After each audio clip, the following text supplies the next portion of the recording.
He's a husband, he's a father, he's a lawyer, and a town councilman. And now, Chris Nickles wants to be on town council for a second term.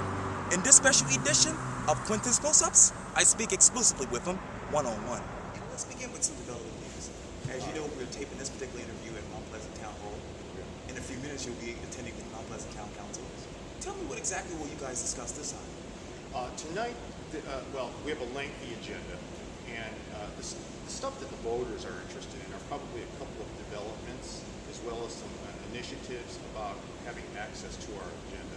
There's a development over at Central Mount Pleasant, and we refer to it as Liberty. It's a group that wants to come in and build some very nice assisted living homes there, kind of along the lines of like a Bishop Gadsden, which some folks are familiar with. Right. And that'll be discussed. And that's been this has been about the 4th or 5th try. We've sent them back down 3 or 4 times to, scale it down a little bit and so forth. And I think they have a pretty interesting product this time, and they're going to present. So we'll vote on that tonight. Also, will be some access initiatives. Councilman Santos has asked that any single council member be allowed to place something on the agenda.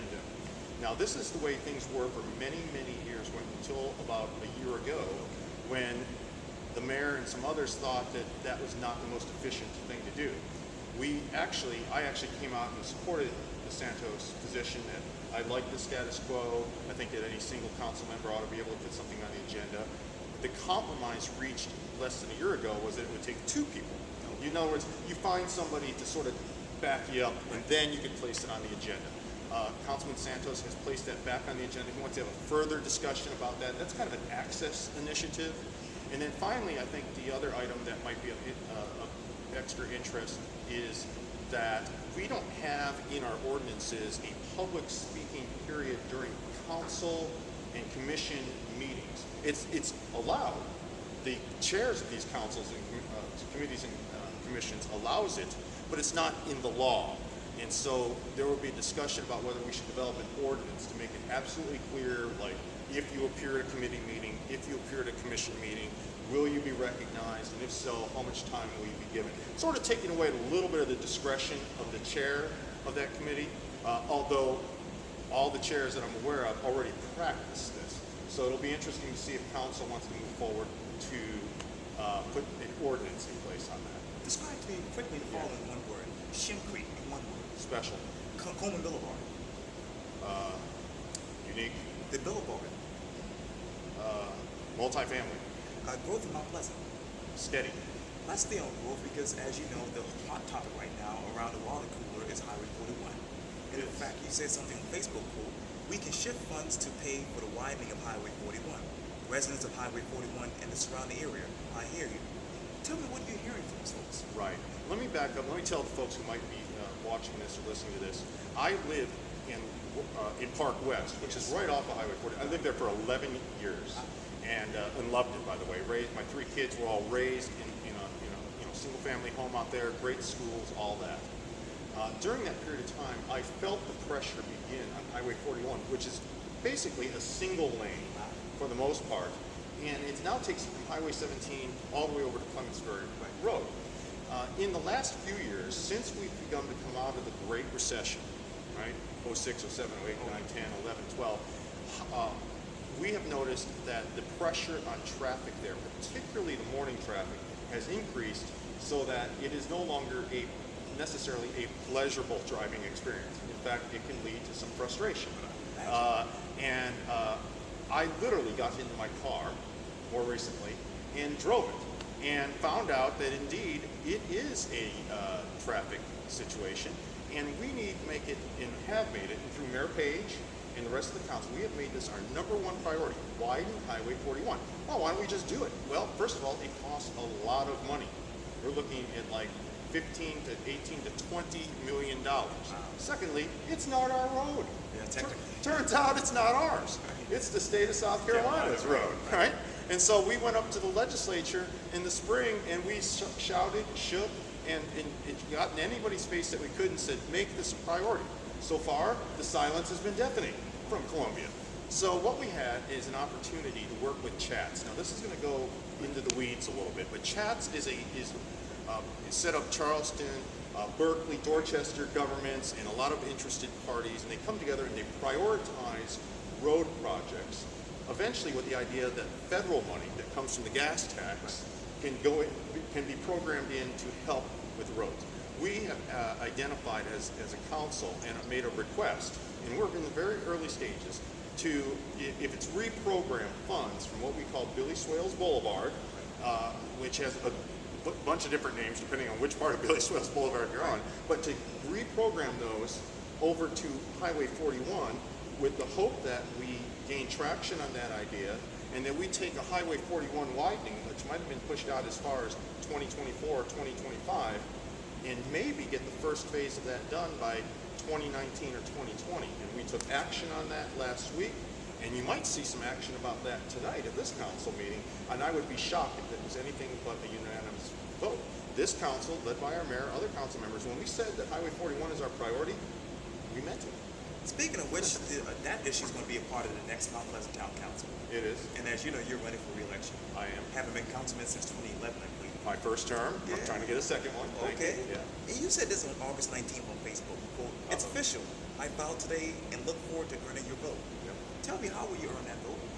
I'm going to earn that vote by asking folks to take a hard look at what I have done over the last 4 years. If the grading is in part due, includes things like, did the man show up?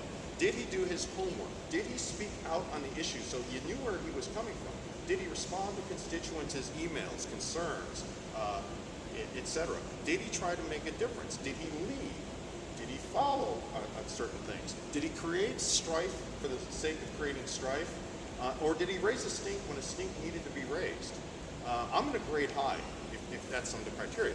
If someone wants to focus on a single thing in town, and it doesn't happen to be the way they wanted it, went a different way, then that's rough. But if they look at the total package, I think they're going to find that I am on the growth, that I've been extraordinarily moderate.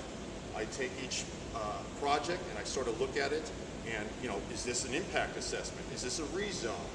And I don't have a straight voting record. So far, based on the emails that I've received, I have made nobody 100% happy, and I've made nobody 100% upset with me.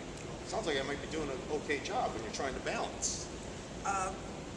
Follow me with these particular finish. Actually, I want to finish these sentences. All right. June 17th, 2015 was.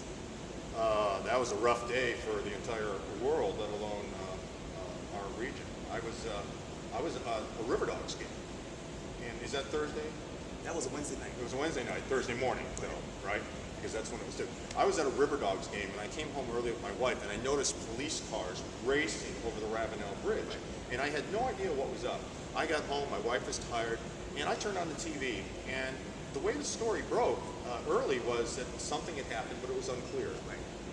6 hours later, while I was still up watching TV and checking out Twitter, I think I don't make any bones about it, I'm a prayerful man, and I'm a spiritual man, and it changed everything. It changed everything. And you always say, well, Chris, where do you find the good in the bad? I think it's fairly simple. Tragic, horrific incident. But the good, when I stood on that bridge with 15 or 20,000 other people, tears coming down my eyes, friends for life with folks who I met, I really, that's where the good comes out of evil. And the unity was just magnificent. It was magnificent. So that, for me, transformational. Yes, sir. The Confederate flag removal was? Long overdue.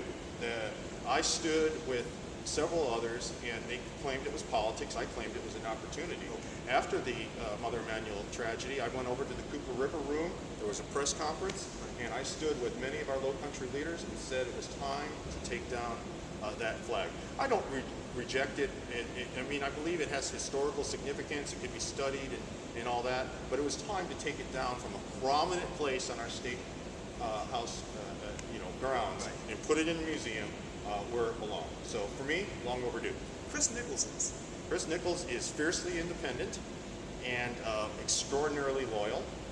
and has a soft spot for rescue animals. That's good. And most importantly in this order is a Christ follower, Yes. husband and father. That is awesome. Mount Pleasant is. Mount Pleasant is nearly perfect. Look, if we had, if you could live almost anywhere, and you're given a choice of places, if we're not at or near the top of that list, even with our growth pains, I would be shocked. I could have lived virtually anywhere I want, given what I do, and I could have raised 3 children about where I wanted to. It was no accident that my wife and I chose here. That's awesome. And we love Mount Peak. That's good. That's it. Well, Chris Nickles, it was so great talking to you. Thank you so much for your time. Thank you.